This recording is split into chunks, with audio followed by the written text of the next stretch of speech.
Pete Fernandez has worn a lot of hats over the years, but one of her favorites is one she's worn since college: artist. Well, I took a course in watercolor in college, and I liked it, but not as well as I liked oil.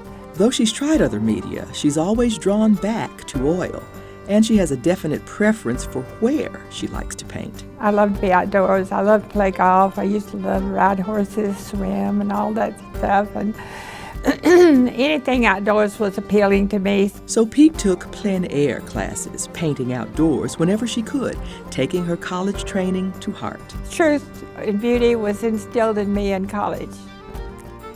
And I didn't know it at the time, but it came back to me off and on, off and on. She captured some breathtaking images over the years.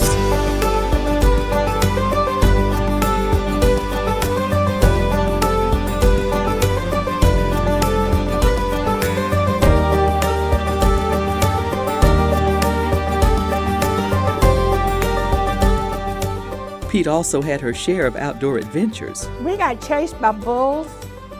Yes, we'd go into pastures we didn't know and have to go through barbed wire to get there. And one lady was running for her life in the class, and she finally got away. We could do anything to get a painting.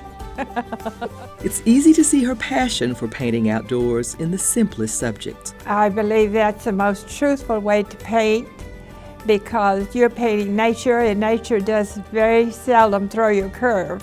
Very early in her career, Pete and her fellow artists had a similar challenge. No place to paint at their home without having to put everything away at the end of the day and so forth. So we said, why don't we start get a building? The three girls that started Main Artery had worked together on a public sculpture for the art center. They found a place at the corner of Main and 2nd. A gun and motorcycle repair shop. And you can imagine what shape it was in. The floor was just about an inch deep in grease, and the walls were a bright blue. They named it the Main Artery, and it was soon overflowing. It was anybody who wanted to come and needed a place. It was like a magnet.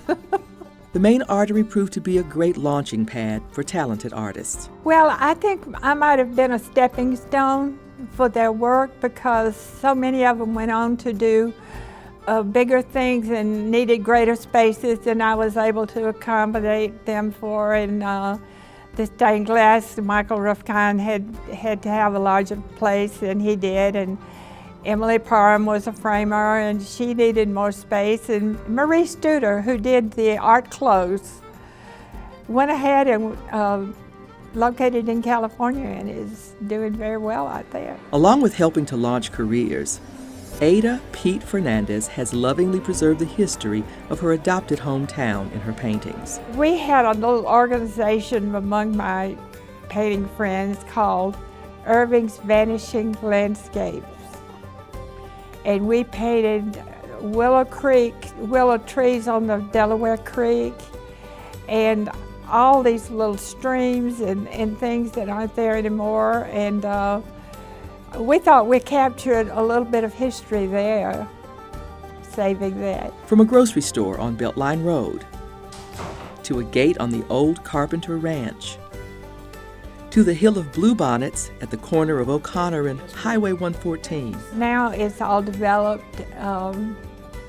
And my first title to that one was, "Isn't This Better Than Chili's?"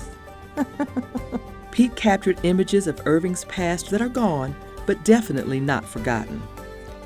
She always says she painted for herself. Now I know what it is. You know, it's taken me all this time to know what truth is beauty.